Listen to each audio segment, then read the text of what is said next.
Hello students, कैसे हैं आप सभी। आज की क्लास में हम पढ़ने वाले हैं कि दी गई संख्याओं में से कैसे हम इकाई का अंक ज्ञात करते हैं। ठीक है, तो इकाई के अंक को कैसे ज्ञात करेंगे आइए सीखते हैं बहुत ही अच्छे तरीके से, और जो शॉर्ट ट्रिक्स होती है उनमें कैसे अप्लाई कर पाएंगे और कैसे इतनी जल्दी से आप इन क्वेश्चंस को कर पाएंगे। ठीक है, तो आइए कुछ उसके पहले देख लेते हैं कि इस तरीके से जो 0 से लेकर के यहाँ तक 9 तक जो अंक होते हैं इनको डिजिट्स कहते हैं। हिंदी में कहते हैं अंक, इंग्लिश में कहते हैं डिजिट्स कहते हैं। इन्हीं डिजिट्स को यानी कि इन्हीं अंकों को यूज करके हम बनाते हैं अपनी संख्या। क्या बनाते हैं? संख्या यानी कि नंबर बनाते हैं। जैसे देखिएगा, हमने क्या किया, इन्हीं में से कोई डिजिट्स लिया। जैसे हमने लिया 2, 3, 4, तो इनको एक साथ में लिख दिया, ये हो गया 234, 234 हो गया। तो ये एक संख्या बन गई। इसमें से कौन कौन सी डिजिट्स हैं? 2 है, 3 है और 4 है।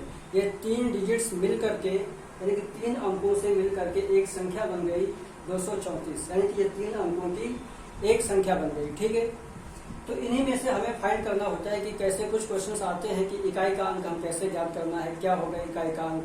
ठीक है, और भी कई टाइप के क्वेश्चंस बनते हैं, उनको देखने के लिए देखिएगा कैसे करते हैं। इसमें से कुछ डिजिट्स ऐसे हैं जिनको इकाई का अंक मतलब पावर में कुछ भी लिख दिया जाए तो इकाई का अंक हमेशा वही रहता है, कोई चेंजमेंट नहीं आता है। ठीक है, तो वो कौन कौन सी डिजिट हैं? देखिएगा, ये 0, 1, इधर ये 5 और 6। ये ऐसी 4 डिजिट्स हैं जिनके पावर में कुछ भी लिख दिया जाए तो इकाई का अंक हमेशा वही रहेगा। चाहे जैसे देखते हैं, जैसे इस तरीके से लिखा है 100 की पावर 45, तो इसमें जो इकाई का अंक होगा वो हमेशा 0 ही रहेगा। ठीक है, जैसे ये नंबर लिखा 121 की पावर 10, यानी कि 121 को जब आप 10 बार गुणा करेंगे तो इकाई का अंक हमेशा एक ही रहेगा। ये 5 को देखिए, इस तरीके से हमने लिखा 235, इसको 15 कर दिया।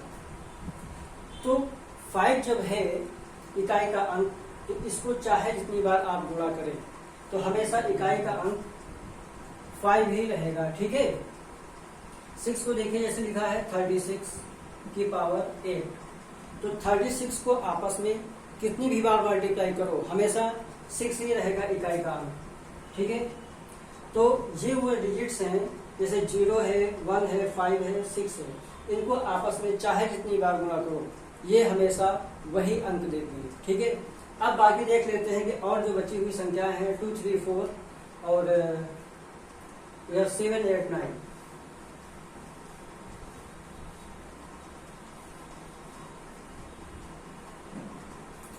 देखिए, पहले बात करते हैं हम इधर इस 2 की। ठीक है, तो एक हमने अपने मन से संख्या लिखा 2, 4, 2। देखिएगा, इसकी पावर को हमने पहले लिखा, सबसे पहले लिखा 40। आपको बताना है कि इसके इकाई का अंक यहाँ पर क्या होगा। ठीक है, जैसे जब कोई संख्या हो तो हमें क्या करना है, उनसे कोई मतलब नहीं, सिर्फ इसको देखना है। अगर यहाँ पे देखिएगा ये जो है 2 लिखा हुआ है इकाई का अंक, तो फिर आपको क्या करना है, सिर्फ ये देखना है, इसको इस तरीके से लिख देना है। कैसे?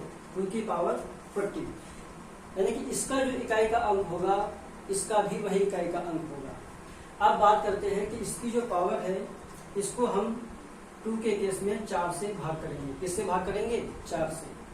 4 से भाग करेंगे। अब देखिएगा कि शेष क्या आता है यहाँ पे। जब 4 से भाग किया तो इसकी पावर में शेष क्या आ जाएगा? 0 आ जाएगा। जब शेष 0 आ जाए तो समझ लीजिए आप इकाई का अंक यहाँ पे क्या होगा? 6 होगा। ठीक है, 0 के केस में जब भी शेष 0 आएगा तो इकाई का अंक हमेशा 6 रहेगा। ठीक है, इसके अलावा जब शेष 1 हो जाए, शेष 2 हो जाए या फिर शेष 3 हो जाए, ठीक है, क्योंकि शेष 4 नहीं होगा, 4 से भाग जब आप करेंगे तो फिर से एक बार एक्स्ट्रा चला जाएगा और फिर से शेष 0 हो जाएगा। ठीक है, तो इस तरीके से देखिएगा, अगर इसको ऐसे लिख दिया है 242 की पावर 41, तो इसको कैसे इकाई का अंक फाइंड करेंगे? इस तरीके से लिखे 2 की पावर 41 यहाँ पे क्या लिखा था 2, तो 2 की पावर 41 हो गया। फिर से आप क्या कीजिए, इसको भाग कीजिए किससे, 4 से, तो शेष क्या आएगा, जब 4 से भाग करेंगे 1 आएगा। जब शेष 1 आ गया तो इकाई क्या हो जाएगा, 2 हो जाएगा। ठीक है, शेष 0 हुआ तो इकाई का अंक 6 हुआ, शेष 1 हुआ तो इकाई का अंक क्या हुआ, 2 हो गया। इसके अलावा इस संख्या को देखिएगा, इसमें क्या हो जाएगा, इसको हम क्या करें, 4 से भाग करें तो शेष क्या आएगा, 2 आ जाएगा। यहां पे जब शेष 2 आ गया तो इकाई का अंक क्या हो जाएगा, 4। जब शेष 2 होगा, देखिए 4 से इसमें 42 में भाग करेंगे, 10 बार भाग जाएगा, 2 शेष आएगा, तो जब 2 शेष आ जाएगा तो इकाई का अंक क्या आ जाएगा, 4, तब जब इकाई का अंक 2 चल रहा है। इसके अलावा देखिएगा, जब इस तरीके से 242 की पावर 43, अब इस तरीके से कोई संख्या लिखी हुई है तो पहले इसको कैसे लिख दें, 2 की पावर 43, इसको भाग कर दीजिए 4 से। तो जब इसमें जब 4 से भाग करेंगे तो इकाई का शेष क्या हो जाएगा, 3। शेष क्या हो गया है, 3 हो गया है, तो इकाई का अंक क्या हो जाएगा, जब शेष 3 रहेगा तो इकाई का अंक रहेगा 8। ठीक है, ये 2 का केस है पूरा, कि जब शेष 0 होता है तो इकाई का अंक 6 होता है, शेष 1 होता है तो इकाई का अंक 2 होता है, जब शेष 2 होता है तो इकाई का अंक 4 होता है, जब शेष 3 होता है तो इकाई का अंक 8 होता है। ठीक है, तो पेन और कॉपी लेकर के इसको नोट कर लीजिए, फिर बताते हैं कि जब 3 होगा तब क्या होगा। ठीक है,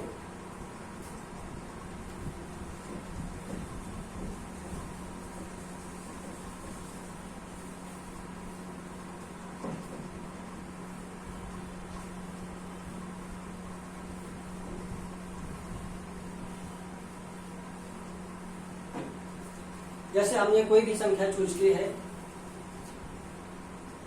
ये 3, 4, 3, इसकी पावर हमने लिया 36, यानी कि यहाँ पे हमको बताना है कि जब 3 है इकाई का अंक तो पावर में क्या है, तो मतलब कि इकाई का अंक फिर उसके एक्सपेंशन में